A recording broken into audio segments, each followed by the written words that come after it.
Hello everyone. कल last class में हमने विजयनगर पढ़ा था और विजयनगर में भी क्या पढ़ा था, मेनली विजयनगर का आर्ट एंड कल्चर पढ़ा था और अराबिडू डायनेस्टी पढ़ी थी। आर्ट एंड कल्चर में हमने देखा था कि देवदासी सती प्रथा और उसको क्या बोलते हैं, देवदासी सती प्रथा जैसी कुरीतियां भी मौजूद थी विजयनगर में। उसी के साथ साथ वो रिचेस्ट एम्पायर था। रिचेस्ट एम्पायर में उनका मेन ऑक्यूपेशन क्या था, एग्रीकल्चर था। और एग्रीकल्चर के साथ साथ वो ट्रेड करते थे सिल्क का, कॉटन का, ये भी ट्रेड देखने को मिला था। उसी में समझने वाली बात हम यही बता रहे थे कि ये देखिए इंडिया के मैप में, अब उतना बढ़िया तो बना नहीं सकता, तो ये विजयनगर का एरिया है। ये जो एरिया है ये यहाँ से ये विजयनगर है, ये पूरा जो ऐसे शेडेड किया हूं ये विजयनगर है और ये कोचीन का पोर्ट है, यहाँ वास्को डिगामा आया था।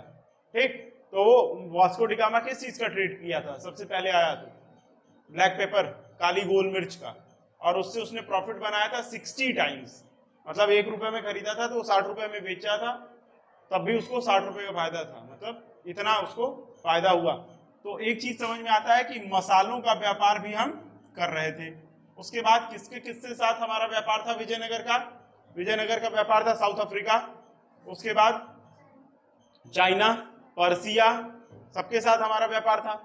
तो विजयनगर रिचेस्ट एम्पायर था, ये भी हमको पता चला था। उसी के साथ साथ हमने देखा था कि एक नई व्यवस्था अराबिडू डायनेस्टी में थी जो ग्रामीण लेवल पे भी थी और प्रोविंशियल लेवल पे भी एडमिनिस्ट्रेशन में थी। और प्रोविंशियल हेड को क्या बोलते थे, नायक बोलते थे। ठीक, अब हमको पढ़ना है इसी के बाद क्या, बहमनी किंगडम को। बहमनी साम्राज्य को पढ़ने के लिए ये जानिए कि बहमनी कहते किसको हैं। तो बहमनी मुख्यतः 5 से मिलके ये बना है। बहमनी मिलके बनाने का मतलब है कि बहमनी 5 राज्यों में बाद में टूटा। अब कैसे टूटा ये भी आप पढ़ेंगे अभी। तो बहमनी को 1347 में 14 मुस्लिम रूलर्स ने मिलके बनाया था। ठीक, 14 मुस्लिम रूलर्स आपस में मिलके क्या किए, बहमनी साम्राज्य को बनाए। और 1347 किसका टाइम है, मोहम्मद बिन तुगलक का। ठीक, तो तुगलक के समय ये क्या होगा, बन रहा है। उसी के बाद इसकी पुरानी राजधानी क्या है, गुलबर्ग है, और नई राजधानी क्या है, बिदर है। ये भी पूछ लेता है। और कौन कौन है प्रमुख, तो अलाउद्दीन हसन, हसन गंगू या जफर खान भी कहिए, ये लोग क्या कर रहे हैं, बहमनी किंगडम के संस्थापक हैं। ठीक, तो बहमनी किंगडम अब ये थी कि है कहां, तो विजयनगर के जस्ट ऊपर क्या है, बहमनी किंगडम है। जो आज का गुजरात का एरिया, जो ये ऐसे घूम जाता है ना इंडिया, यहाँ पे वो, और गुजरात तो अब ये देखिए ये है अहमदनगर। ठीक, अहमदनगर के नीचे बीजापुर, फिर बिदर, बरार और गोलकुंडा। ये इन 5 को मिला के आप क्या करेंगे, ये है बहमनी साम्राज्य। कोई दिक्कत, ये बहमनी साम्राज्य है। तब अब समझ में आ रहा होगा कि विजयनगर और बहमनी कैसे डिफरेंट है। और नॉर्थ में इस किसका राज है, दिल्ली आपको पता ही है, नॉर्थ में किसका राज, उस समय तुगलक वंश का राज चल रहा है। ठीक, और ये लास्ट कब होगा, 1526 में। और 1526 में जैसे ही ये खत्म होंगे तो क्या हो जाएगा, किसका साम्राज्य आ जाएगा, 1526 में पानीपत का प्रथम युद्ध, बाबर का मुगल आगमन हो जाएगा भारत में। ठीक, मुगल साम्राज्य की स्थापना करेगा बाबर। उसी के साथ हमको ये जानना है कि बहमनी की ऑफिशियल लैंग्वेज क्या थी। तो बहमनी की ऑफिशियल लैंग्वेज क्या थी, मराठी, याद रखिएगा। बहमनी की ऑफिशियल लैंग्वेज क्या है, मराठी है। यहाँ क्या बोली जाएगी, मेनली अभी भी क्या बोली जाती है, इस एरिया में मराठी ही बोली जाती है। तो मराठी इनकी ऑफिशियल लैंग्वेज थी। और कलीमुल्लाह लास्ट रूलर था किसका, बहमनी किंगडम का लास्ट रूलर था। इसी की मृत्यु के बाद, जब ये मर जाता है, इसी की मृत्यु के बाद बहमनी किंगडम 5 राज्यों में टूट जाता है, 1 2 3 4 और 5, जो आप ये पढ़ रहे हैं, अहमदनगर, बरार, बीजापुर, बिदर और गोलकुंडा। इससे पहले ये एक राज्य हुआ करता था। इसकी मृत्यु के बाद देखिए, मैंने आपको बताया है कि उस समय क्या होता था कि सेंट्रलाइज शासन होता था। और सेंट्रलाइज शासन में जब राजा कमजोर पड़ेगा तो जो दूसरे उसके सहायक हैं वो अपने आप को क्या करेंगे, स्वतंत्र घोषित करेंगे। तो इसी तरीके से चलता है। जब कलीमुल्लाह की मृत्यु होती है उसके बाद ये सारे राजा अपना अपना क्या करते हैं, एक नया राज्य स्थापित करते हैं। और बहमनी किंगडम का विघटन हो जाता है, डिसइंटीग्रेशन हो जाता है इन 5 राज्यों में। इन 5 राज्यों से इस चार्ट से क्वेश्चन आते हैं कि कहां पे कौन से वंश का संस्थापक कौन था और कब बना। ठीक, ये एक चीज है। दूसरी चीज, बहमनी किंगडम के टाइम 2 मेजर पोर्ट थे, उनका नाम पूछता है। पोर्ट का मतलब बंदरगाह। कौन कौन से? चौल और दभौल। चौल और दभौल, भौ वाला, चौल और दभौल दोनों मेजर पोर्ट थे। तो अब हम आइए चार्ट पढ़ते हैं। तो सबसे पहले बीजापुर। बीजापुर कहाँ है? विजयनगर से जस्ट ऊपर लेफ्ट में बीजापुर। बीजापुर में वंश थी आदिल शाही और उसके पहले रूलर थे, संस्थापक थे यूसुफ आदिल शाह। तो आपसे कभी कभी ये छुपा दे, कहे कि आदिल शाही वंश का संस्थापक बताइए, तो यूसुफ आदिल शाह। या ये पूछ दे कि बीजापुर के फर्स्ट रूलर का नाम बताइए, तो यूसुफ आदिल शाह। कब? 1489। ठीक है। उसके बाद दूसरा क्या है? अहमदनगर। अहमदनगर कहाँ है? बीजापुर से जस्ट ऊपर। अहमदनगर के राजा कौन थे? तो निजाम शाही थी वहां पे। कौन सा वंश था? निजाम शाही। इसीलिए अभी भी देखेंगे, मतलब वहां पे जब मराठाओं का भी आगमन है तो वहां किसका शासन था? निजाम का रहा है। दक्षिण में निजाम का शासन रहा है। तो निजाम, और पहले संस्थापक कौन है? मलिक अहमद। इसीलिए कहीं कहीं निजाम को मलिक भी कहते हैं कि हमारे मलिक हैं, इनके सम्मान में ही। तो निजाम को मलिक भी कहते हैं, वो यहीं से आया था। तो अहमदनगर में किसका शासन है? निजाम शाही है। और निजाम शाही में किसकी? मलिक अहमद 1490। ठीक। अगर आपसे कंटेम्प्रेरी पूछ ले कि ये किसके कंटेम्प्रेरी हैं, तो 1490 आप कहां चले जाएंगे? सीधे चले जाएंगे नॉर्थ में और देख लीजिएगा किसका शासन है, और कमेंट में बताइए, क्योंकि मैं पढ़ा चुका हूं उधर 1526 तक। आपको लोधी वंश पढ़ा चुका हूं ना, इब्राहिम लोधी तक। उसके बाद आइए बरार। बरार का है? इमाद शाही है। और यहाँ पे कौन है संस्थापक? फतेहुल्लाह इमाद शाह। इमाद शाह के नाम से ही इमाद शाही बनी। अब एक चीज देखिएगा, इन लोगों के नाम से ही बनेगी, निजाम को छोड़ दीजिए। तो इमाद शाही, फतेहुल्लाह इमाद शाह के नाम से इमाद शाही, ये भी 1490 में। उसके बाद आ जाइए गोलकुंडा पे। गोलकुंडा में कुतुब शाही। अब देखो नाम क्या है? कुली कुतुब शाह। तो कुली कुतुब शाह से कुतुब शाही हो गई। और ये किस ईयर में है? 1512 में। उसके बाद आ जाइए बिदर। और बिदर बाद में किसकी राजधानी रही है?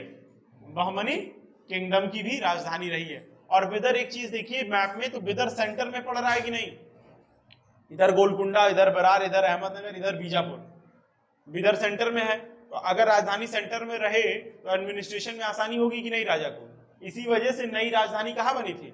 बिदर में बनी थी। और बिदर ही सबसे ज्यादा आज भी पूछता है क्वेश्चंस में भी कि बिदर के संस्थापक कौन है। तो बिदर से याद रखिएगा बरीद शाही थी, और इसके संस्थापक का नाम अमीर अली बरीद। क्या है? अमीर अली बरीद। और ये कब हुआ? 1526 में। अब हमको पढ़ना है कुछ इंडिपेंडेंट जो राज्य थे, जैसे जौनपुर हो गया, बंगाल हो गया, इनके राजाओं के बारे में। और जौनपुर के बारे में थोड़ा सा आप पढ़ेंगे। जैसे मैंने तुगलक वंश में पढ़ाया था कि जौनपुर के संस्थापक कौन है? जौनपुर शहर किसने बसाया? सबसे ज्यादा शहर तुगलक वंश में किसने बसाया है? फिरोज शाह तुगलक ने। उसी ने अपने भाई की याद में, मोहम्मद बिन तुगलक की याद में, जौना खान जिसका नाम था, उसकी याद में क्या बनाया? जौनपुर बनाया। उसके बाद जौनपुर इंडिपेंडेंट हो गया।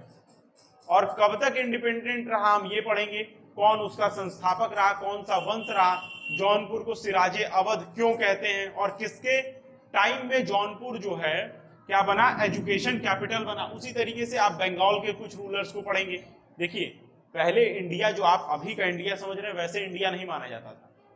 पहले ऐसा कुछ नहीं था ना कि टेरिटरी इंडिया, नेशनलिज्म जैसे राष्ट्रवाद नाम की कोई फीलिंग थी। तो पहले भारत आप मान लेते थे कि सिंध से इधर भारत है, लेकिन मुख्यतः वो दिल्ली से लगे हुए इलाके को ही वो क्या है? वो दिल्ली सल्तनत।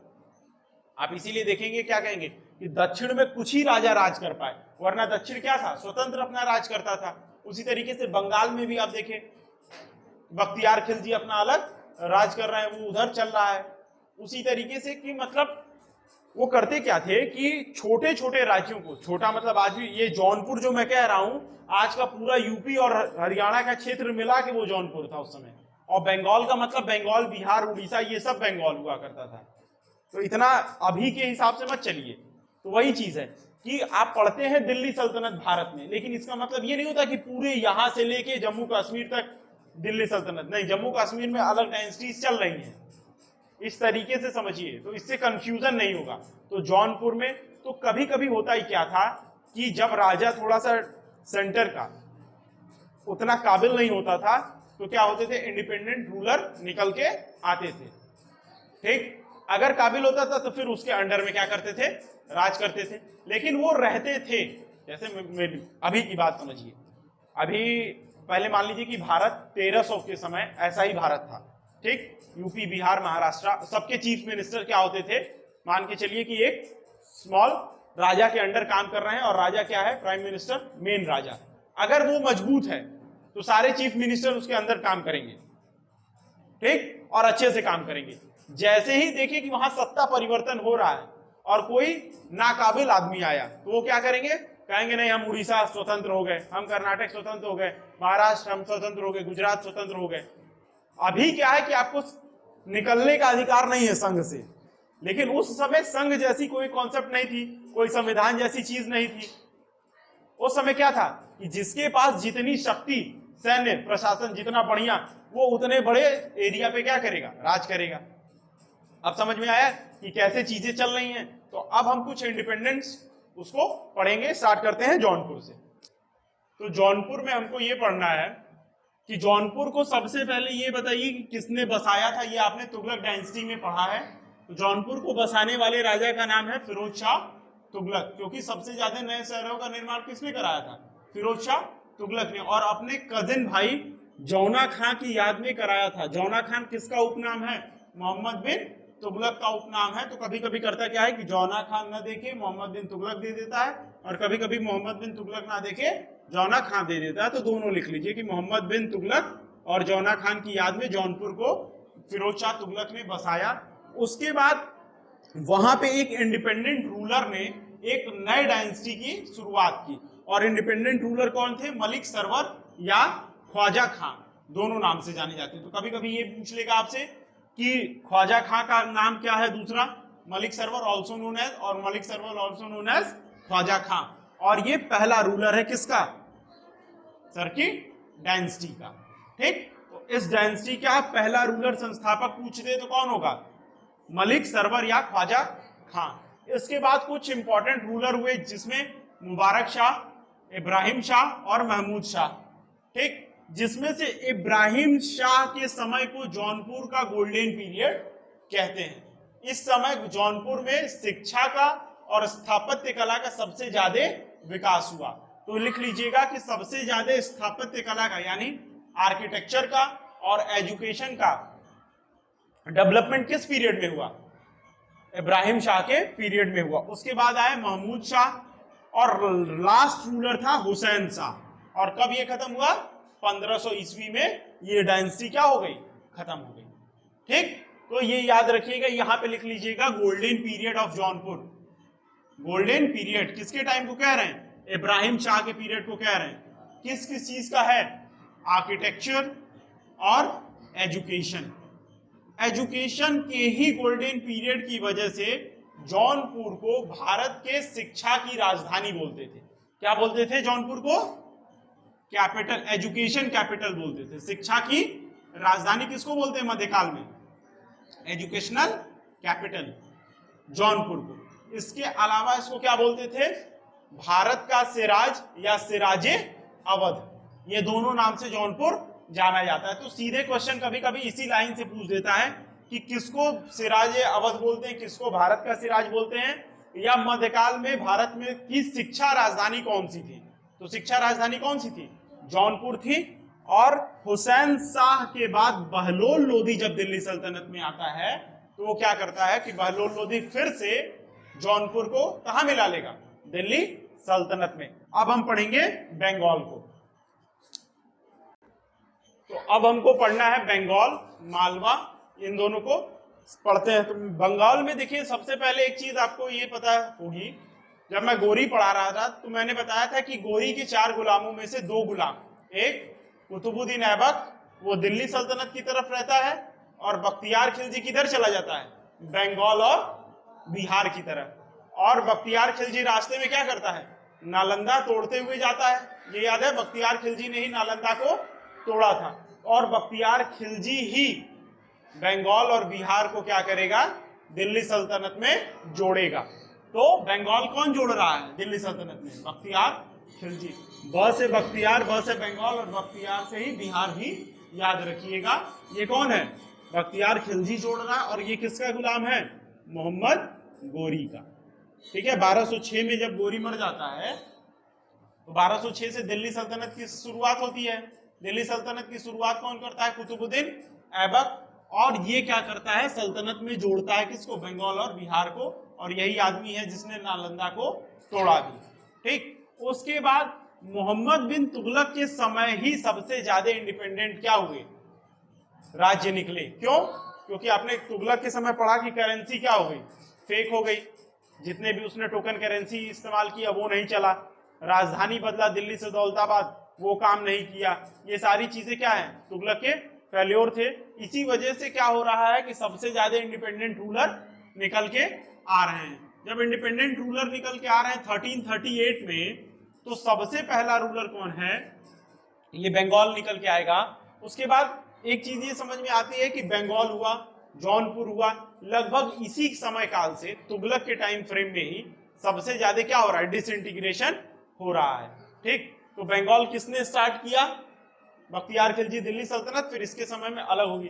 बंगाल में एक मस्जिद है अदीना मस्जिद, कभी कभी पूछता है अदीना मस्जिद कहाँ है, तो कहाँ पे है, बंगाल में है। और इसको किसने बनवाया, तो सिकंदर शाह ने बनवाया। बंगाली भाषा में रामायण का अनुवाद किसने किया ये पूछता है, वो किया था कृतवास ने। किसने किया, कृतवास ने किया था। लेकिन क्वेश्चन तब फंसता है जब वो पूछता है कि किसके समय में किया, तो जलालुद्दीन के समय में किया था। किसके समय काल में किया है, जलालुद्दीन के समय काल में कृतवास ने बंगला भाषा में रामायण का अनुवाद किया। ठीक, ये चीज याद रखिएगा कि जलालुद्दीन के समय काल में कृतवास ने बंगला भाषा में क्या किया, रामायण का अनुवाद किया। उसके बाद आपको ये पढ़ना है कि चैतन्य महाप्रभु, जब आप पढ़ेंगे भक्ति मूवमेंट, तो उसमें आप देखेंगे कि एक सेंट है, एक संत है, वो है चैतन्य महाप्रभु। कभी कभी ये पूछ लेता है कि चैतन्य महाप्रभु कहाँ से बिलोंग करते हैं, तो कहाँ से बिलोंग करते हैं, बंगाल से। हम चैतन्य महाप्रभु को डिटेल में पढ़ेंगे, इनसे काफी क्वेश्चंस आते हैं, वो पढ़ेंगे भक्ति मूवमेंट में। आपको अभी यहाँ बस ये जानना है कि चैतन्य महाप्रभु कहाँ से बिलोंग करते हैं, बिहार से बिलोंग करते हैं। और ये बिहार से मतलब बंगाल से। बंगाल के किस राजा के समकालीन हैं, देखना एक चीज याद रखना, साउथ में, नॉर्थ में या किसी संत की बात होगी या किसी राजा रानी की बात होगी तो उसके कंटेम्पररी का क्वेश्चन पूछता है। जैसे क्वीन एलिजाबेथ किसकी कंटेम्पररी है ये पूछेगा, मतलब एलिजाबेथ प्रथम, द्वितीय नहीं। तो द्वितीय भी पूछ सकता है कि किसकी कंटेम्पररी है इंडिया में, क्योंकि अभी उनकी डेथ हुई। तो प्रथम अकबर की कंटेम्पररी है, ये चीज याद रखिएगा। ठीक, उसी तरीके से जैसे संत का रविदास का पूछ लेता है, कबीर दास का पूछ लेता है, इन सब लोगों के पूछ लेता है, उसी तरीके से चैतन्य महाप्रभु किसके समकालीन है, बाबर किसके समकालीन है। ऐसा क्वेश्चन मैंने आपको बताया है कि तुगलक के समकालीन ये हो रहा है, तो ये क्या है, चैतन्य महाप्रभु समकालीन है अलाउद्दीन शाह के। बंगाल के रूलर अलाउद्दीन शाह के समकालीन कौन है, चैतन्य महाप्रभु, ये चीज याद रखिएगा। और इसका लास्ट रूलर जो है बंगाल का वो है नुसरत शाह, नुसरत फतेह अली खान नहीं, नुसरत शाह। और नुसरत शाह किसका समकालीन होगा, बाबर का। और यहीं से किसकी स्थापना होगी, मुगल वंश की। और कभी कभी ये पूछ लेता है कि बाबर ने बंगाल के किस रूलर का नाम अपनी आत्मकथा तुझके बाबरी में वर्णित किया है, तो उसने भाई जिसके समकालीन रहेंगे उसी की बात करेंगे ना। नुसरत शाह का नाम भी उसने बंगाल के रूलर के रूप में बताया है और अपनी किताब तुझके बाबरी में बताया है। जब हम मुगल वंश पढ़ेंगे तो बाबर को डिटेल में पढ़ेंगे, वहां भी जानेंगे। तो लास्ट रूलर कौन है, नुसरत शाह। और किसका समकालीन है ये, किसके कंटेम्पररी है, बाबर का। बंगाल यहीं पे खत्म होता है। उसके बाद हम आ जाते हैं मालवा पे। मालवा में हमको ये पढ़ना है कि इसका फाउंडर कौन है, दिलावर खान। अब देखिए दिलावर खान क्यों मालवा अलग कर रहा है, मालवा किधर पड़ेगा, अभी के हिस्से में राजस्थान, मालवा मेवाड़ राजस्थान है ना, तो राजस्थान के साइड होता ये है कि दिलावर खान जो है वो करता है कब, नसरुद्दीन मोहम्मद तुगलक के टाइम। और ये क्या है, तुगलक के राष्ट्र रूलर है नसरुद्दीन मोहम्मद तुगलक। इसी के समय कौन आया था भारत में, इसी के समय भारत को इन्वेड किया पहली बार, किसने, पहली बार मतलब मंगोलियों ने भारत में आगमन किया, वो था तैमूर लंग। तैमूर लंग जो है भारत में आता है और इसी के समय काल में आता है, और इधर जीत के दिल्ली सल्तनत में वो किसको बैठाता है, तुगलक के बाद कौन है बताइए, खिज्र, खिज्र खान आता है ना, याद नहीं आ रहा है, कोई बात नहीं। तो एक चीज याद रखिएगा कि खिज्र खान की वहां पे आगमन होता है। खिज्र खान को गद्दी पे बैठाने वाला कौन है, तैमूर लंग। वहीं मालवा में तैमूर लंग की मदद से दिलावर खान इंडिपेंडेंट रूल करता है, और दिल्ली सल्तनत पे कौन चला जाएगा, खिज्र खान, ठीक है, जिसको आप सैयद डायनेस्टी के नाम से जानते हैं। सैयद डायनेस्टी का संस्थापक कौन है, खिज्र खान है, तो तुगलक के बाद सैयद आएंगे, और सैयद का संस्थापक कौन है, खिज्र खान। तो एक चीज याद रखिएगा कि इन सबके पीछे जो प्लेयर है, जिसके आसपास लोग खेल रहे हैं, वो कौन है, तैमूर। और तैमूर कौन है, मंगोलियन है। तैमूर लंग ही है, यहाँ आक्रमण करेगा और नसरुद्दीन मोहम्मद तुगलक को हटा के वहां पे खिज्र खान को रखेगा, और यहाँ पे दिलावर खान को। तो दिलावर खान किसके कंटेम्पररी हैं, नसरुद्दीन मोहम्मद तुगलक, तैमूर लंग और खिज्र खान, ठीक है, कोई दिक्कत नहीं ना। उसके बाद आ जाइए, दिलावर खां के बाद हुसैन शाह का नंबर आता है, जिसको अल्प खां के नाम से भी जाना जाता है। इसके समय काल में वास्तुकला में काफी चेंजेस हुए, जिसकी वजह से ये इंपॉर्टेंट हो जाता है। दूसरा, इसने मालवा की राजधानी को क्या किया, परिवर्तित किया।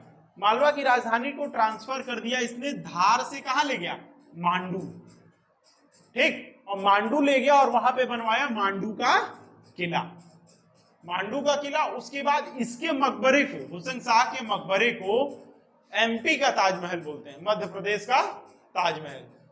तो कभी कभी पूछ लेता है कि मध्य प्रदेश का ताजमहल किसको बोलते हैं, एमपी पीसीएस में ज्यादा पूछता है, यूपी पीसीएस में तो अभी तक नहीं आया, लेकिन कोई भरोसा नहीं है, क्योंकि ताजमहल लग गया यानी इंपॉर्टेंट हो गया।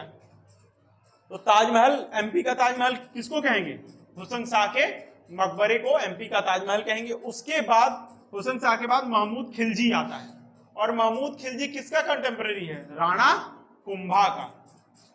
राणा कुंभा जो है चित्तौड़ विजय करते हैं तो बनाते हैं, मतलब ये बनता है विजयकृति स्तंभ, जिसको आप विजयकृति पिलर भी बोलते हैं। वो राणा कुंभा और महमूद खिलजी की लड़ाई की जीत क्या ही, पहले होता ये था ना कि राजा जब जीतते थे तो क्या करते थे कि एक स्तंभ बनवाते थे, कि जीत चित्तौड़ की खुशी में, गुजरात विजय की खुशी में अलाउद्दीन खिलजी भी बनवाया था, आप लोग पढ़े थे। उसी तरीके से ये विजयकृति स्तंभ पूछ लेता है कि कहाँ पे है, चित्तौड़ में है, किसकी किसकी लड़ाई के बीच का है, तो राणा कुंभा और महमूद खिलजी का है। उसके बाद आर्किटेक्चर से यहाँ एक और सवाल पूछता है, वो है शिप पैलेस, जहाज महल मांडा का, मांडू का। मांडू का जहाज महल किसने बनवाया, तो वो बनवाया गयासुद्दीन खिलजी ने। जब आप राजस्थान जाएंगे तो आपको आर्किटेक्चर का जो है एक से एक खूबसूरत नमूना मिलेगा। जितने भी किले हैं जयपुर, अलवर, ये आप जब जाएंगे तो इतने अच्छे अच्छे महल हैं कि वो इंडियन, प्योर इंडियन आर्किटेक्चर का, जिसको कहते हैं राजस्थानी आर्किटेक्चर का इतना बेहतरीन एग्जाम्पल है कि मतलब आप देख के दिल खुश हो जाएगा। तो ये भी पूछता है जहाज महल मांडू का किसने बनवाया, तो गयासुद्दीन खिलजी ने। अब हमको पढ़ना है मेवाड़ को, तो अब देखते हैं मेवाड़। तो अब लास्ट इंडिपेंडेंट पढ़ना है हमको मेवाड़। मेवाड़ में देखिए ये नहीं पढ़ना हमको, मेवाड़ हमको जहांगीर तक पढ़ना है। क्यों, क्योंकि बस थोड़ा सा ही है तो जान जाइए, उसमें कोई दिक्कत नहीं होगी। तो मेवाड़ को सबसे पहले आपने एक चीज ये पढ़ा, जब आप अलाउद्दीन खिलजी पढ़ रहे थे तो क्या पढ़े थे कि अलाउद्दीन खिलजी, पद्मावत पिक्चर सब देखे हैं, मेवाड़ के राजा को हरा के उसको दिल्ली सल्तनत में मिलाता है। और मेवाड़ का राजा उस समय कौन था, राजा रतन सिंह। तो कभी कभी राजा रतन सिंह की डायनेस्टी का नाम पूछ लेता है, तो वो है गुहिलौत, गहलोत नहीं, गुहिलौत डायनेस्टी। कि वो रूलर थे और उनकी पत्नी का नाम सबको पता है, नहीं पता है तो मैं नहीं बताऊंगा, कमेंट में कमेंट करिएगा या जाके पिक्चर देखिएगा। ठीक, तो अलाउद्दीन खिलजी जो है किस समय रूल कर रहा है इंडिया में? 1300। आप ये पढ़े हैं ना कि कल सबसे कम रूलिंग किसकी है? खिलजी की है, 1320 तक। तो खिलजी 1300 के आसपास कर रहा है।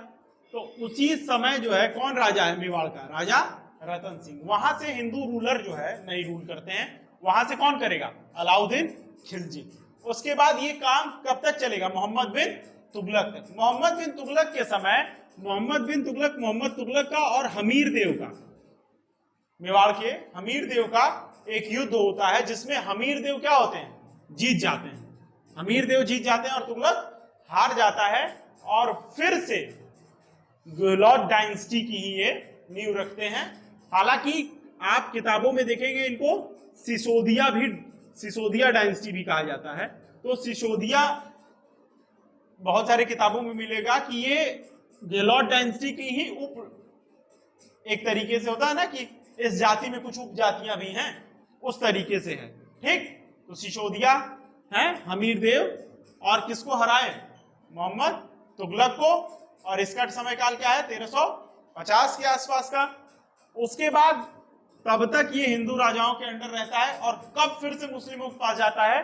तो राणा सांगा 1527 में। बहुत सी इतिहास की किताबों में मिलता है कि राणा सांगा ने ही क्या किया था? बाबर को आमंत्रित किया था दिल्ली सल्तनत पे राज करने के लिए। लेकिन वही है, एक बार उसको चस्का लग गया बाबर को, तो फिर वो सोचा कि और एक्सपैंड करें, दिल्ली मिल गया तो अब चले मेवाड़।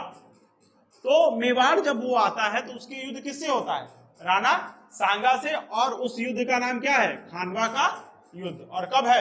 1527 में, जिसमें विजय किसकी होगी? बाबर की होगी।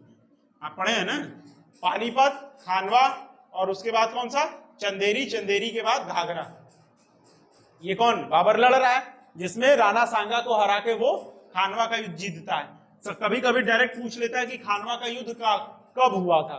1527 में। किसके किसके बीच हुआ था? तो राणा सांगा और बाबर के बीच हुआ था। कौन जीता था? तो बाबर जीता था। ये चीज याद रखिएगा। उसके बाद 1576 में मेवाड़ के सबसे ज्यादा नामी और सबसे ज्यादा बलशाली और यश पुरुष राणा प्रताप से किसका युद्ध होता है? उस समय के सबसे पावरफुल राजा मुगल सम्राट अकबर का। ठीक है, और राणा प्रताप को माना जाता है कि क्षत्रिय राजाओं में सबसे बड़ा नाम किसका है? राणा प्रताप का।